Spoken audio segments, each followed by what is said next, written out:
السلام علیکم دوستانو، شیردل تخنیکی معلوماتی چینل ته ښه راغلاست. الله تعالی دې وکړي د صحت او عافیت جامه پتن ولر. زموږ د نن ورځې ټاپک او موضوع دا سنگل فیز او تری فیز انډکشن موټرې په څو مهمو طریقو سره چیک او ټیسټ کولی شو. نو دوستانو، زه غواړم په دې رابطه ستاسو سره مختصر لنډ او مهم معلومات شریک کړم.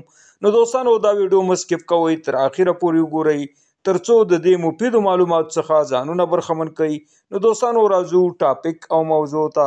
د سنگل فیز تری فیز انډکشن AC موټرو فالټ، شارټ، هیټ، کراس او ډیمیج په درې مهمو طریقو سره چیک او ټیسټ کولی شو. دا مهمې طریقې عبارت دي: اول، د ریزسټنس د میتود یعنی طریقې په واسطه باندې AC انډکشن موټرې چیک او ټیسټ کولی شو. دوهم، د کنټینیوټیو میتود یعنی د کنټینیوټیو طریقې باندې AC انډکشن موټرې چیک او ټیسټ کولی شو. او دریم میتود او طریقه چې دا اخیری طریقه ده، د میګر میتود یعنی د میګر طریقې په واسطه باندې د AC انډکټیو موټرې که دا سنگل فیز وي یا تری فیز وي، د دې په واسطه باندې چیک او ټیسټ کولی شو. نو دوستانو، دا وه زموږ د نن ورځې ټاپک او موضوع چې د انډکشن، سنگل فیز او تری فیز موټرو د چیک او ټیسټ په رابطه باندې وه. دوستانو، که غواړئ بر تخنیک څخه ځانونه برخمن کړئ او خپل هر قسم برقي وسایل په خپلو کورونو کې ترمیم او جوړ کړئ، نو دوستانو، که زما چینل مو تر اوسه پورې نوي سبسکرایب کړئ نو مهرباني وکړئ زما چینل سره سبسکرایب کړئ.